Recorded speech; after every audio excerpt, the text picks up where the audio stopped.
De retour sur le plateau du live de la foire de Brignoles, l'heure de l'apéro approche et pour parler de ce rendez-vous et de l'apéritif traditionnel qui est offert chaque jour, on va recevoir Joël Aubert. Vous êtes vice-président des vignerons de la Provence Verte. Bonjour, merci de nous rejoindre sur ce plateau. Les vignerons de la Provence Verte, donc une coopérative qui existe depuis une quinzaine d'années. Retracez-nous un peu l'histoire de cette coopérative des vignerons de la Provence Verte. Voilà, bonjour. Je vais vous présenter un peu l'historique de la cave coopérative. Donc nous avons fusionné en 2007. C'était la cave de Brasse, Garéoul, Brignoles et Taverne. Et nous avons créé les vignerons de la Provence Verte. Voilà, aujourd'hui nous avons une production de 26 000 hectolitres environ, pour 15 000 hectolitres environ en Côte-Varois en Provence, et le reste en IGP. Voilà, donc on a un terroir qui est très étendu comme je vous l'ai dit, puisque ça va de Garéoul à Ponteveste. Et malgré tout ça, on arrive à faire de très bonnes sélections, avec la volonté bien sûr de toute une équipe, du conseil d'administration, du caviste et des secrétariats et tout. Et on arrive à avoir des vins de qualité, de très bonne qualité. Combien de coopérateurs travaillent aujourd'hui avec les vignerons de la Provence Verte ? Alors les vignerons de la Provence Verte représentent 80 coopérateurs.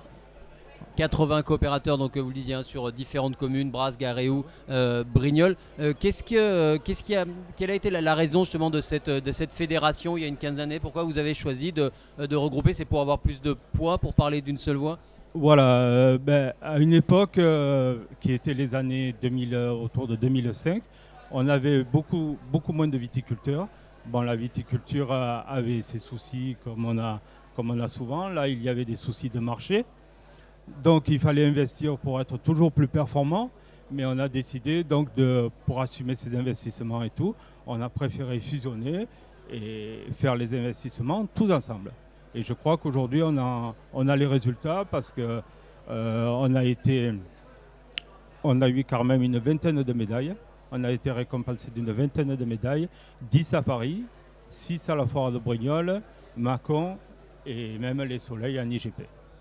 Donc 80 coopérateurs, on le rappelle. Comment ça fonctionne une coopérative ? Les vignerons amènent leur production, amènent leurs raisins. Ils ont un mot à dire sur le travail sur la préparation, sur l'assemblage après. Il y a des maîtres déchets. Comment ça se passe le processus ? Alors, voilà, notre coopérative est suivie par l'ICV.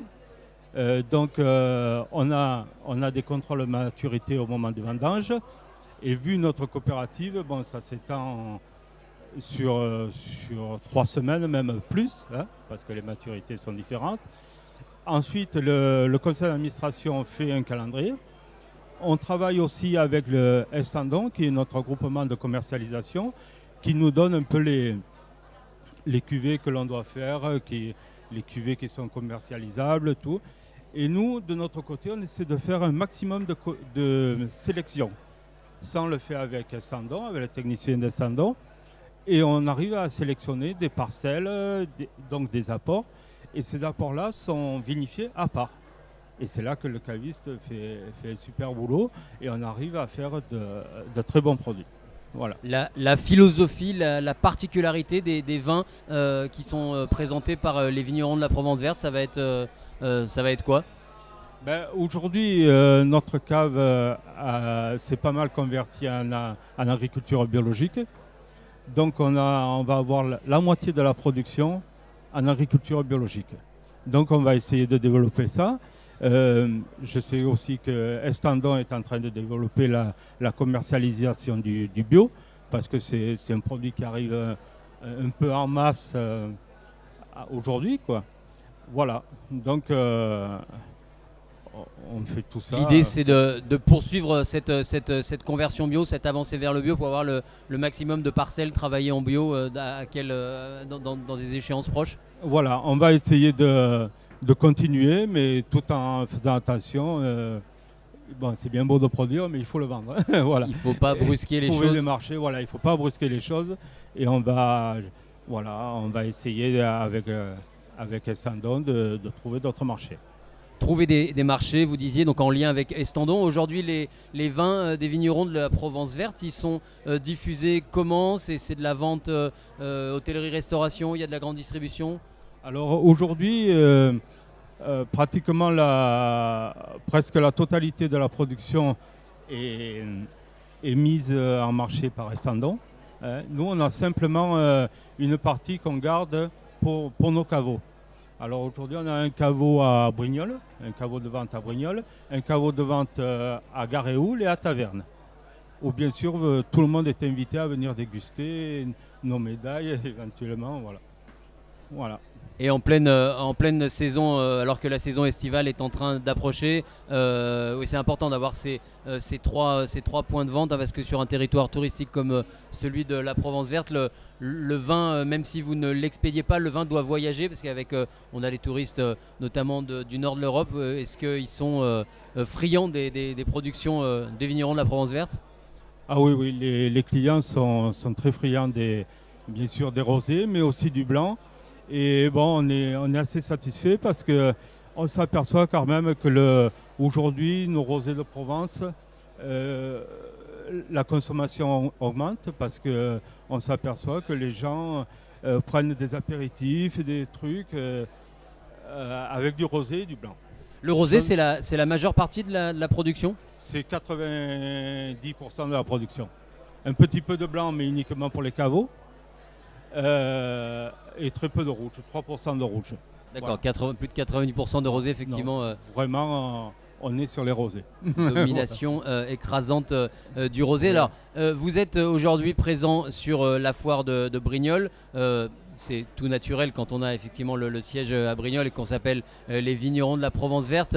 Pour l'apéritif traditionnel, c'est important pour vous, pour les coopérateurs, de maintenir ce lien avec la foire, l'événement majeur agricole du territoire? Oui, pour nous, c'est très important parce que bon, c'est quand même, à la base, c'était une foire agricole, c'est une foire agricole. Donc nous, on souhaite faire connaître nos vins et bien sûr essayer de développer ce contact producteur clientèle, touriste et tout ça. C'est une vitrine. C'est une vitrine, tout à fait. C'est une vitrine de notre production et on en est fiers. Voilà. Alors on va peut-être finir par les produits. Qu'est-ce que vous allez leur présenter? Qu'est-ce que vous allez leur servir aujourd'hui à l'apéritif de la foire? Alors aujourd'hui, on va présenter les deux vins que vous avez là. Bon, en rosé, c'est un gris.